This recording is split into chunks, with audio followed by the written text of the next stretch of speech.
सभी उम्मीदवारों और श्रोताओं का हमारी आज की इस विशेष चर्चा में स्वागत है। उम्मीद है आप सब अपनी प्रतियोगी और विभागीय परीक्षाओं की तैयारी में पूरी मेहनत से जुटे होंगे। पिछली कड़ियों में हम सीसीएस पेंशन नियम 1972 पर बात कर रहे थे और हमने नियम 75 तक चर्चा पूरी कर ली थी। आज हम एक बहुत ही कह सकते हैं संवेदनशील और प्रक्रियात्मक रूप से महत्वपूर्ण खंड पर गहराई से नजर डालेंगे। जी, नियम 77 से लेके नियम 80D तक। हाँ, ये बहुत महत्वपूर्ण नियम है। ये नियम उस दुर्भाग्यपूर्ण स्थिति से संबंधित हैं जब किसी सरकारी कर्मचारी की सेवा के दौरान मृत्यु हो जाती है। ऐसे में उनके परिवार को पारिवारिक पेंशन और मृत्यु उपदान मतलब डेथ ग्रेच्युटी कैसे और कितनी मिलेगी, इसका निर्धारण और प्राधिकरण इन्हीं नियमों के तहत होता है। बिल्कुल, और ये न सिर्फ एक प्रक्रिया है बल्कि ये उस परिवार को मुश्किल समय में एक आर्थिक संबल देने की व्यवस्था भी है। सही कहा, और परीक्षा की दृष्टि से भी ये बहुत अहम है। अत्यंत महत्वपूर्ण।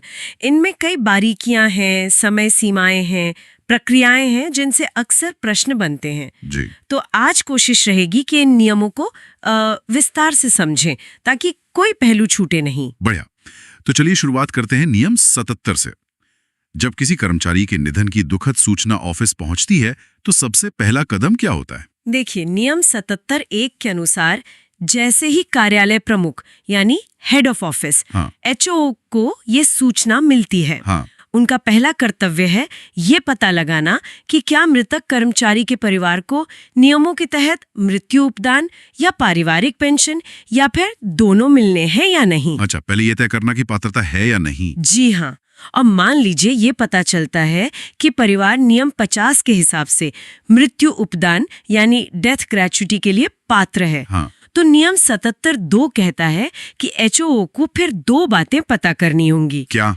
एक, क्या मृतक ने किसी को नॉमिनेट किया था ये उपदान पाने के लिए? अच्छा, नॉमिनेशन चेक करना। हाँ, और दूसरा, अगर नॉमिनेशन नहीं है या है पर मिल नहीं रहा तो नियमों के हिसाब से ये उपदान किसे मिलना चाहिए। ठीक है। जब ये स्पष्ट हो जाए तो एचओ संबंधित व्यक्ति को मतलब नॉमिनी को या जो भी पात्र सदस्य हो फॉर्म 10 या फॉर्म 11 भेजेंगे। फॉर्म 10 या 11? हाँ, जो भी लागू हो, और उनसे कहेंगे कि वे अपना दावा फॉर्म 12 में प्रस्तुत करें। समझ गया। फॉर्म 10-11 भेजना और दावा फॉर्म 12 में लेना, ये हुई उपदान की बात। और पारिवारिक पेंशन के लिए क्या प्रक्रिया है? पारिवारिक पेंशन के लिए नियम 77(3) है। अगर परिवार नियम 54 के तहत पारिवारिक पेंशन का पात्र है तो एचओ परिवार के उस सदस्य को जो पेंशन पाने का हकदार है या अगर वो नाबालिग है तो उसके अभिभावक को फॉर्म 13 भेजेंगे। फॉर्म 13? जी, और उनसे कहेंगे कि वो अपना दावा फॉर्म 14 में प्रस्तुत करें। ठीक है, तो उपदान के लिए फॉर्म 12 में दावा, पेंशन के लिए फॉर्म 14 में। बिल्कुल। यहाँ एक परंतुक मतलब प्रवासो भी है नियम 77(3) में। हाँ, क्या है वो ये कि अगर पेंशन पाने वाला बच्चा 18 साल का हो गया है तो फिर अभिभावक को दावा करने की जरूरत नहीं, वो खुद ही दावा कर सकता है। अच्छा, ये भी स्पष्ट है। और नियम 77(4) का क्या? नियम 77(4) अब हटा दिया गया है, ओमिटेड है, तो वो अब प्रासंगिक नहीं। ठीक। एक और स्थिति हो सकती है अगर कर्मचारी सरकारी आवास में रह रहे थे। हाँ, ये एक प्रैक्टिकल और जरूरी चीज है। नियम 77(5) इसी बारे में है। अगर कर्मचारी मृत्यु के समय सरकारी आवास का आवंटी मतलब अलॉटी था, तो एचओ को तुरंत संपदा निदेशालय यानी डायरेक्टरेट ऑफ एस्टेट्स DOE को लिखना होगा। क्या लिखना होगा? उन्हें DOE से नियम 80C(1) के तहत अदेयता प्रमाण पत्र मतलब नो डिमांड सर्टिफिकेट NDC जारी करने का अनुरोध करना होगा। अच्छा, NDC मंगवाना जरूरी है, क्यों? ताकि आवास से जुड़े किसी बकाये की वजह से पेंशन और उपदान के भुगतान में फालतू की देरी ना हो। समझ गया। तो नियम 77 में दावे मंगाने और NDC की प्रक्रिया शुरू हो जाती है। इसके साथ साथ और क्या काम शुरू होते हैं मतलब एडमिनिस्ट्रेटिव लेवल पर? बहुत अच्छा सवाल। नियम 78(1)(a) यही बताता है जैसे ही दावे मंगाने की कार्रवाई शुरू होती है, हो को साथ साथ मतलब साइमल्टेनियसली फॉर्म 18 को भरने का काम भी शुरू कर देना चाहिए। फॉर्म 18 ये किस लिए? ये फॉर्म पेंशन और उपदान के निर्धारण के लिए बेस है, बहुत महत्वपूर्ण है और इसे भरने का काम मृत्यु की सूचना मिलने की तारीख से 1 महीने के भीतर पूरा हो जाना चाहिए। 1 महीना ये समय सीमा जरूरी है। बिल्कुल, परीक्षा के लिहाज से ये डेट्स और अवधि याद रखनी चाहिए। तो फॉर्म 18 भरने में क्या क्या आता है, खासकर सर्विस वेरिफिकेशन का क्या होता है? हाँ, नियम 78(1)(b) और C सेवा सत्यापन पर ही है। हो को मृतक कर्मचारी की सर्विस बुक को बहुत ध्यान से देखना होता है। ये पक्का करना होता है कि पूरी सर्विस के लिए वेरिफिकेशन सर्टिफिकेट दर्ज है या नहीं। और अगर नहीं है तो मतलब कोई हिस्सा अनवेरिफाइड है तो हॉल सर्विस बुक में जो दूसरी एंट्रीज हैं या और कोई संबंधित रिकॉर्ड है, उसके आधार पर उसे सत्यापित मान सकता है। अच्छा। यहाँ ये देखना भी जरूरी है कि सर्विस लगातार रही हो, बीच में कोई ब्रेक ना हो, जैसे बर्खास्तगी, निष्कासन, त्यागपत्र या हड़ताल वगैरह की वजह से सेवा जब्त ना हुई हो। ठीक है। सेवा का सत्यापन और परिलब्धियां मतलब इमोल्यूमेंट्स, उनका निर्धारण कैसे होता है? क्या पूरी सर्विस की सैलरी चेक होती है? नहीं, पूरी सर्विस की नहीं। नियम 78(2) इसे साफ करता है। परिलब्धियों की शुद्धता की जांच कर्मचारी की मृत्यु की तारीख से ठीक पहले की सिर्फ 1 साल की अवधि तक ही होती है। बस पिछले 1 साल की? हाँ, अधिकतम 1 साल। और अगर कर्मचारी मृत्यु के समय एक्स्ट्रा ऑर्डिनरी लीव मतलब EOL पर था, हाँ, तो फिर उस छुट्टी के शुरू होने की तारीख से ठीक पहले के 1 साल की परिलब्धियों की जांच होगी। समझ गया। तो ये पूरी प्रक्रिया, सर्विस और परिलब्धियों का सत्यापन और पेंशन उपदान की गणना, इसके लिए कुल कितनी समय सीमा है? इसके लिए भी समय सीमा तय है और ये भी परीक्षा के लिए महत्वपूर्ण है। नियम 78(3) साफ कहता है कि अर्हक सेवा क्वालिफाइंग सर्विस और अर्हक परिलब्धियों क्वालिफाइंग इमोल्यूमेंट्स का निर्धारण, हाँ, और उसी आधार पर पारिवारिक पेंशन और मृत्यु उपदान की राशि की गणना। ये सारा काम मृत्यु की सूचना मिलने की तारीख से 1 महीने के भीतर पूरा हो जाना चाहिए। फिर से 1 महीना, ठीक है। तो HO के लेवल पर 1 महीने में दावे मंगाना, फॉर्म 18 भरना, गणना करना, ये सब हो जाना चाहिए। बिल्कुल। ये तो हुई सामान्य प्रक्रिया। लेकिन सोचिए, अगर किसी केस में सर्विस रिकॉर्ड ही ठीक से मेंटेन न हुए हों, अधूरे हों, तब क्या होगा? क्या परिवार को मदद नहीं मिलेगी? देखिए, ये थोड़ी मुश्किल स्थिति है। वैसे तो आजकल ऐसा होना नहीं चाहिए, पर नियम 79 ऐसी ही असाधारण परिस्थितियों के लिए बना है। अच्छा। हाँ, अगर सर्विस बुक ठीक से मेंटेन नहीं है और हो उपलब्ध रिकॉर्ड से भी सर्विस वेरीफाई नहीं कर पा रहा, तो नियम कहता है कि पूरी सर्विस के वेरिफिकेशन में टाइम वेस्ट ना किया जाए, तो फिर बल्कि कुछ खास अवधियों का सत्यापन करके भी पेंशन और उपदान तय किया जा सकता है, ताकि परिवार को जल्दी राहत मिले। वाह, ये तो बड़ी राहत की बात है। तो ऐसे अधूरे रिकॉर्ड वाले केस में पेंशन कैसे तय होती है? नियम 79A पारिवारिक पेंशन के लिए कई स्थितियां बताता है। ध्यान से सुनिएगा। हाँ, बताइए। अगर वेरिफाइड सर्विस 1 साल से ज्यादा है पर 7 साल से कम है, तो सिर्फ आखिरी साल की सर्विस और एम्प्लॉयमेंट्स वेरीफाई होंगे और पेंशन नियम 54(2) और 2A के हिसाब से साधारण दर पर तय होगी। ठीक है, 1 से 7 साल में आखिरी साल। दूसरा, अगर वेरीफाइड सर्विस 7 साल से ज्यादा है, तो आखिरी 7 साल की सर्विस और आखिरी साल की एम्प्लॉयमेंट्स वेरीफाई होंगी और पेंशन नियम 54(3) के हिसाब से बढ़ी हुई दर मतलब एनहांस्ड रेट पर तय होगी, अगर लागू होती है तो। 7 साल से ज्यादा में आखिरी 7 साल। 30, अब एक थोड़ी पेचीदा स्थिति।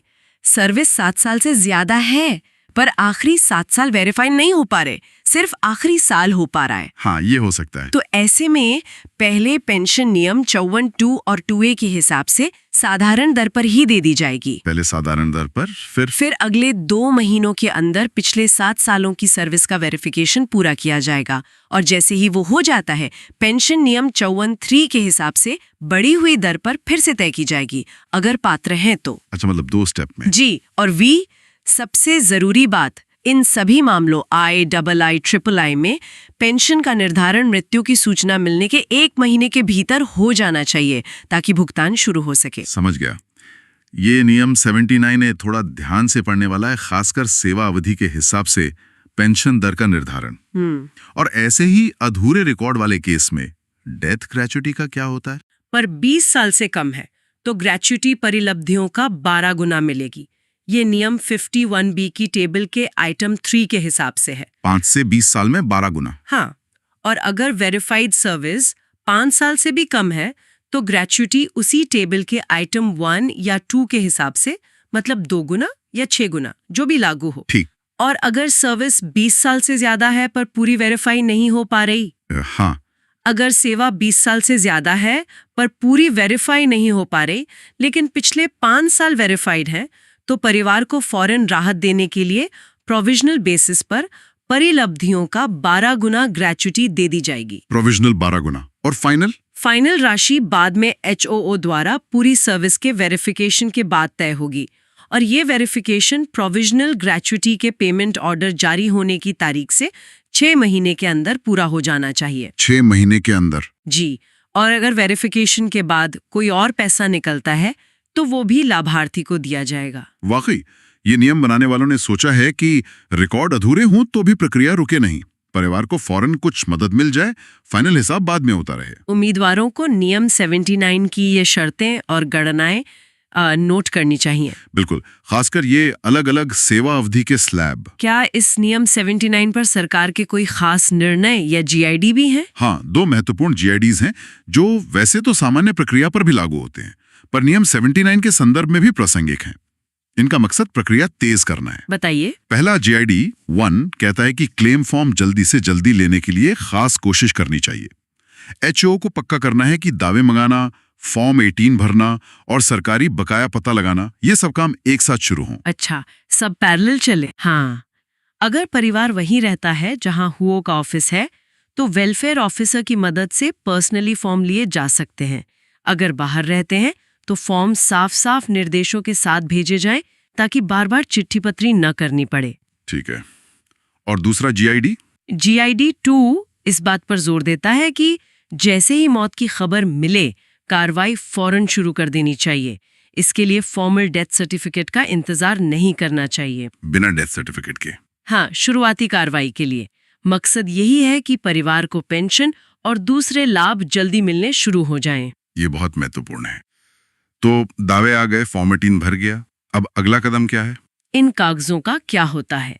अगला कदम है इन सब कागजों को लेखा अधिकारी मतलब अकाउंट्स ऑफिसर AO के पास भेजना। वही फाइनल पेंशन और ग्रेच्युटी ऑथराइज करते हैं।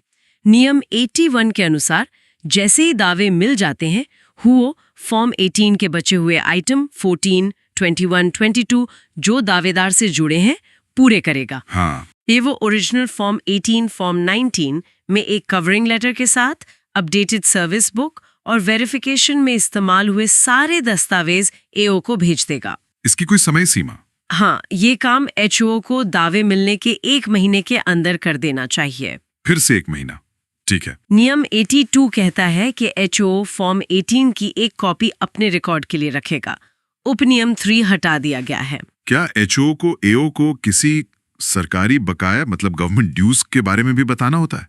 हाँ, ये बहुत जरूरी है। नियम 84 के तहत HO का ध्यान खास तौर पर मृतक कर्मचारी के खिलाफ बकाया सरकारी देनदारियों की तरफ दिलाना होता है। किस तरह की देनदारियां? इसमें 2 तरह की बातें हैं। A, वो देनदारियां जो नियम 80C के तहत तय हो चुकी हैं, जैसे लाइसेंस फीस वगैरह, और जो ग्रेच्युटी से काटनी है। ठीक है, जो कंफर्म्ड ड्यूज हैं। हाँ, और B, ग्रेच्युटी की वो रकम जिसे रोकना जरूरी है। रोकना क्यों? 2 वजहों से।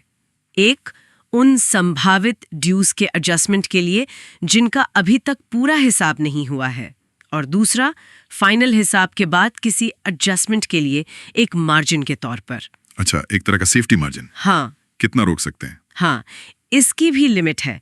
52 क्लॉज B के लिए रोकी जाने वाली मैक्सिमम रकम ग्रेच्युटी की कुल रकम का 10% या 1000 रुपए।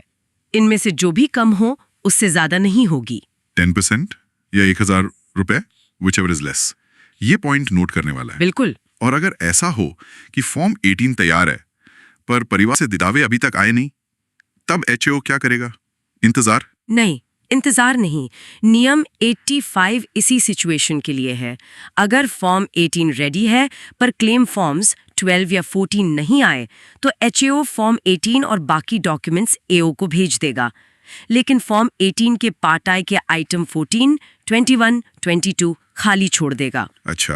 और जैसे ही बाद में क्लेम फर्म्स आएंगे, OO उन्हें फौरन AO को भेज देगा और रिक्वेस्ट करेगा कि AO खुद ही आइटम भर ले। मकसद वही है, प्रोसेस रुके नहीं। समझ गया। ये सब तो ठीक है, कागज एओ के पास जा रहे हैं, जांच होगी, फाइनल ऑर्डर निकलेगा, इसमें तो टाइम लग सकता है। क्या इस बीच परिवार को कोई फौरी आर्थिक मदद मिलती है? हाँ, और ये सीसीएस पेंशन रूल्स का एक बहुत ही मानवीय और महत्वपूर्ण प्रावधान है।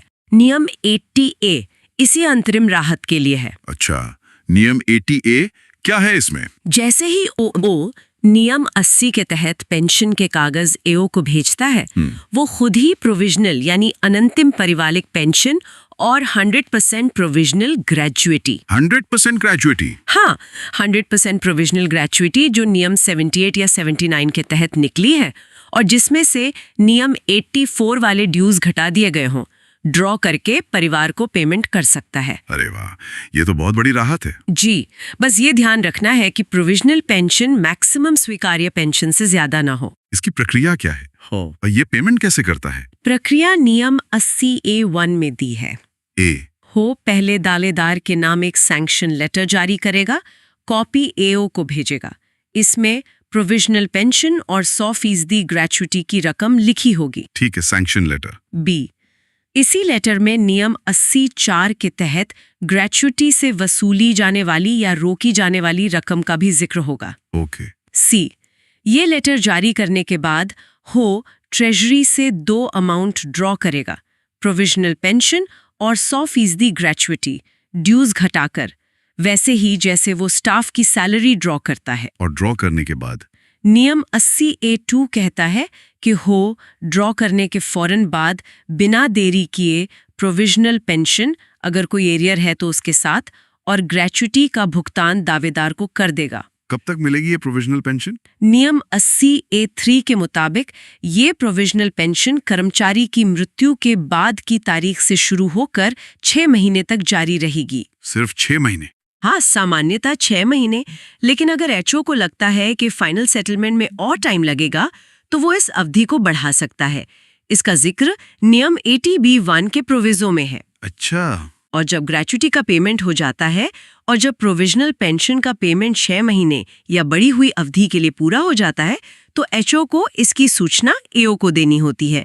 ये सब रूल 4 में है। पेमेंट का तरीका क्या होता है? सब रूल 5 में बताया है, अगर दावेदार मनी ऑर्डर या बैंक ड्राफ्ट से पेमेंट चाहता है तो खर्चा उसे देना होगा, लेकिन एक रियायत है, अगर प्रोविजनल पेंशन 350 रुपए प्रति माह प्लस उस पर मिलने वाली महंगाई राहत से ज्यादा नहीं है, तो दावेदार की रिक्वेस्ट करने पर पेंशन की रकम सरकारी खर्चे पर मनी ऑर्डर से भेजी जाएगी। ये अच्छी बात है।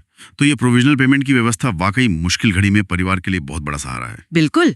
परीक्षा के लिए नियम 80A के प्रावधान, पेमेंट प्रोसेस और अवधि, ये सब जानना जरूरी है। अब आते हैं एओ यानी लेखा अधिकारी की भूमिका पर। जब से सारे कागज एओ के पास पहुंच जाते हैं तब क्या होता है? फाइनल पेंशन और ग्रेचुइटी कैसे तय होती है? नियम 80B एओ की भूमिका और फाइनल निर्धारण की प्रक्रिया बताता है। नियम 80B1 कहता है कि एओ को से डॉक्यूमेंट्स मिलने की तारीख से 3 महीने के अंदर अपनी जरूरी जांच पूरी करनी है। 3 महीने, ठीक है। उन्हें फॉर्म 18 का पार्ट 2 का सेक्शन I पूरा करना होता है और पारिवारिक पेंशन और ग्रेचुइटी की फाइनल रकम तय करनी होती है। और अगर एओ 3 महीने में ये नहीं कर पाता है तो क्या प्रोविजनल पेमेंट रुक जाएगा? नहीं, यहीं पर सब रूल 1 का प्रोविजो काम आता है। अगर एओ किसी वजह से 3 महीने में फाइनल रकम तय नहीं कर पाता तो वो को बताएगा कि वो दावेदार को प्रोविजनल पेंशन देना जारी रखे। एओ ये भी बताएगा कि कितने और समय तक जारी रखना है। अच्छा, मतलब पेमेंट रुकेगा नहीं? जी नहीं। और जब एओ फाइनल पेंशन तय कर लेता है तो उसका पेमेंट कैसे शुरू होता है? नियम 80B2 के अनुसार अगर पेंशन उसी अकाउंटिंग यूनिट में पेएबल है जिसके एओ हैं तो एओ पेंशन पेमेंट ऑर्डर यानी पीपीओ तैयार करेगा। पीपीओ? हाँ, फाइनल पेंशन का भुगतान उस तारीख के बाद की तारीख से शुरू होगा जिस दिन एचओ ने प्रोविजनल पेंशन बंद की थी। सब रूल 2B, और अगर प्रोविजनल पेंशन की अवधि का कोई एरियर बनता है, मतलब फाइनल पेंशन प्रोविजनल से ज्यादा निकलती है, तो वो एरियर भी एओ ऑथराइज करेगा। सब रूल 2C। ठीक है। यहाँ नियम 80B2A में एक बहुत ही दूरदर्शी और महत्वपूर्ण प्रावधान है। क्या है वो? जब एओ पहले पात्र सदस्य जैसे पति पत्नी के लिए पीपीओ जारी करता है तो वो उसी पीपीओ में भविष्य में पेंशन के लिए पात्र हो सकने वाले दूसरे सदस्यों के नाम भी लिख देगा। जैसे स्थायी रूप से विकलांग बच्चे, आश्रित माता पिता, विकलांग भाई बहन, बशर्ते कोई और सदस्य उनसे पहले पात्र न हो। इसका क्या फायदा है? फायदा ये कि जब पहले पेंशनर की पात्रता खत्म होती है तो अगले पात्र सदस्य को पेंशन शुरू कराने के लिए फिर से पूरी प्रक्रिया नहीं करनी पड़ती। पीपीयू में नाम पहले से होता है। हाँ, ये तो बहुत अच्छा सोचा गया है जी। ये तो पेंशन हुई जी। ग्रेच्युटी की जो बाकी रकम होती है उसका क्या होता है?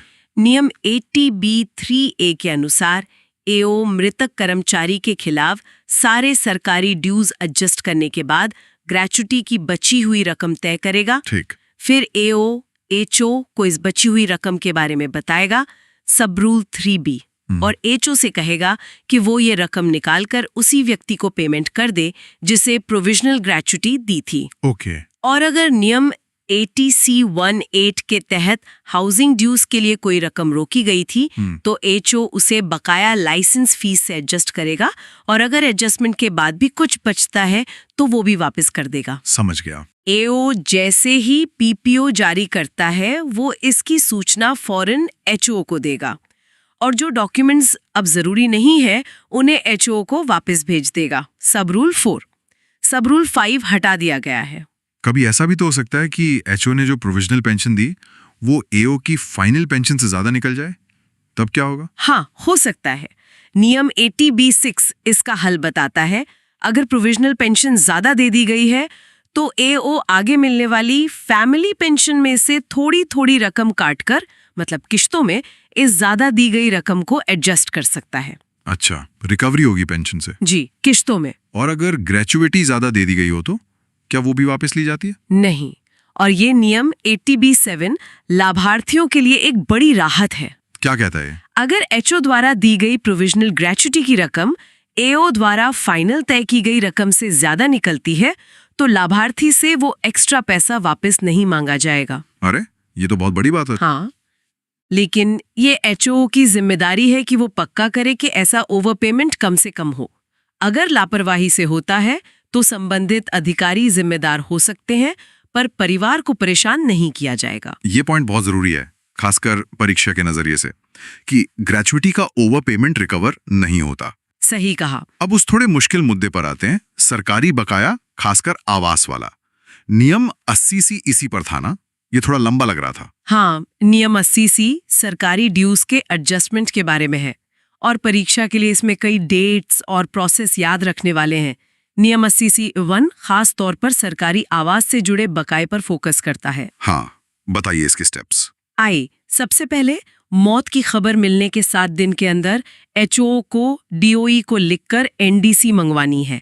इसमें सारी डिटेल्स देनी होंगी। 7 दिन की लिमिट जरूरी है। ठीक, 7 दिन में एनडीसी रिक्वेस्ट। आई, एचओ को ग्रेच्युटी से वो लाइसेंस फीस काटनी है जो उसे पता है कि बकाया है।